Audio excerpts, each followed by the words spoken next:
Good morning mga kampas lupa. Ayan for today's video. Magabang nga tayo ng ating ibon na binitawan sa Plaridel, Bulacan. So, ito na nga nangyari. Kung napanood nyo yung nakarang vlog natin na humabol tayo dun sa truck na muntik tayo maiwanan. Hindi nga natuloy yung release noon sa Plaridel kasi sobrang sama ng panahon at medyo maulan talaga yung araw na yun. Pati yung araw ng release napaka makulimlim, tapos walang sign na pwedeng pagkuhaan yung ating mga ibon para makauwi sila. So hindi nga lumabas yung haring araw nun araw na yun. So ngayon today is Sunday, August 2. Ayan. Abang tayo ng ibon natin na muling bibitawan sa Plaridel, Bulacan. So yung last dapat na Plaridel, Bulacan na bibitawan ay ibinaba nga yung mga ibon natin sa may Imus. So doon na lang ni-release siguro mga bandang alas 12. Pero makulimlim pa rin So yung tatlong niload natin thank you Lord at nakauwi noon nung araw na yun. Ewan ko lang ngayon. Nag-aabang tayo. Yung tatlong pa rin yun, yung magkakapatid, yung ating niload.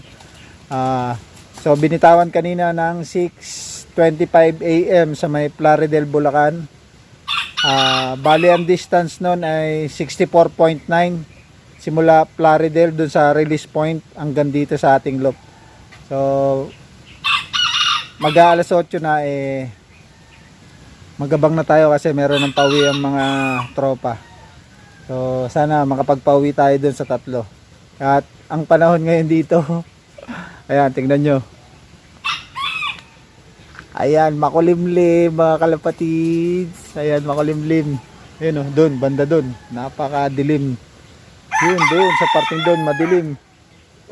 So sana sumabay yung ating ibon dun sa karamihan para makabalik dito sa ating loop. So maya update ko kayo kung anong oras sila magsisiratingan yung ating tatlong ibon mga kalapatid. So kapaganda na rin tayo ng ayan ang pasalubong natin, kulay green. Diretso flashing na yun mga kalapatid kasi hindi natin masasabi kung anong sakit yung makukuha nila sa truck. So natural yung pamplashing natin mga kalapatid, oregano at saka bawang. Yun ang pansalubong natin do sa tatlong warriors natin. Yun lang. So abang na tayo mga kalapatids. Bye.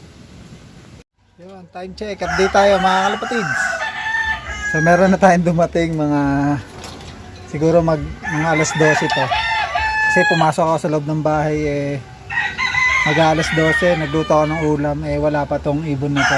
So paglabas ko mga alauna, yan, nandito na yung blue bar natin na may puti. So nakaisa na tayo mga kalapatids. Ayan, pinakain ko na siya. Yan o. Dito alam siyang galing, putik-putik ang paa o. Mukhang nagsaka pa to. So yun, maya uli, tingnan natin kung darating pa yung dalawang magkapatid na kapatid na itong blue bar na dumating. Tingnan natin mga kalapatids kung magpapatuloy pa tayo sa karera natin o hindi na. Gulong agad, napaka hard race talaga, wala talaga, hindi sumisilip yung haring araw. Kaya mahirap magpauwi mga kalapatids. Ayan o. Yan. Kaisa na. Putik-putik ang paa. Tapang pa. Ang tapang na ito. Ito yung dumadapo sa ulo ko dati. Yan o. Rico. So ayun na nga, update tayo mga kalapatids. Ayan, time check 5:30 PM. So isa pa rin yung pauwi natin, wala pa yung dalawa. So nga pala, nagre-renovate tayo ng ating loop. Babagsak na yung lumang loop natin. So dito ko na siya ilalagay ngayon. So yung nilalaro natin, wala namang problema kasi doon na balik yun sa maliit na loop na yun.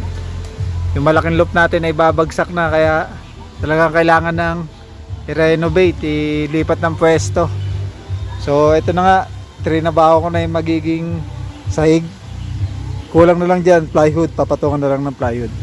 So pwede na natin ilapat dito yung yung pinakasahig nung ating kulungan.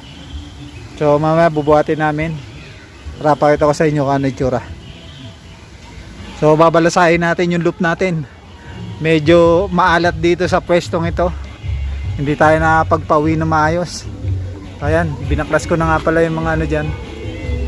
Nandito na yung mga breeder.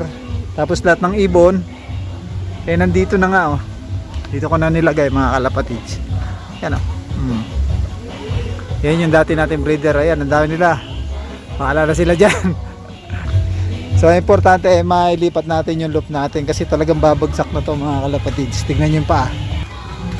Ayan sumasayaw na. So binaklas ko na ngayon nasa loob. Wala na yung mga dyan. So bubuhatin na lang yan. Pero tatanggalin ko pa yun nandun sa ibabaw yung paluchina na yun. Yun ang nagpapabigat dyan sa loop na yan. Ito kasi nakapatong lang yan. Itong bakal na to dito sa kahoy na to. Ito yung may steel matting yung pinaka flooring nila. So pag binuhat yan, may iwan to itong pinakasahig. So tatanggalin na lang natin yung paa. Ito na lang ipapatong natin doon para meron agad sahig yung ating loop. So yun lang. Dito ko na muna yayari ng ating vlog at magbibisi-bisiyan muna si Hampas Lupa. Wala tayong pambili ng loop kasi Hampas Lupa nga Kaya tsaga-tsaga muna tayo. Pero tingin ko sana swertein tayo dito sa bagong pwesto. Yan Tingnan nyo naman, pag nandito na yung loop natin. Yan, ganina pinagpuputol ko yung itong patay na langka, tapos binawasan ko yung mangga dito. So ito na lang problema natin, itong isang puno na to. Tingnan nyo. Yan, bali dito na magiging daan nila ngayon. Yan. Ang ililipat natin dito ay mga YB natin na nandoon sa maliit na loop na yun. Mga naglilipad na rin sa atin yun. So madali silang turuan kung dito natin sila ilalagay doon sa malaking loop. Hiwalay na natin yung hen tsaka yung cock mga kalapatids. So ito talaga cut na to. Hanggang dito na lang. Happy flying, God bless, and congrats sa may mga pauwi dyan sa BBC Cavite. Kanina yung binitawan sa Florida. Meron nga tayong pauwi isa. So sana umuwi pa yung dalawa para meron pa tayong i-load. So yun lang. God bless and happy flying everyone. Babush!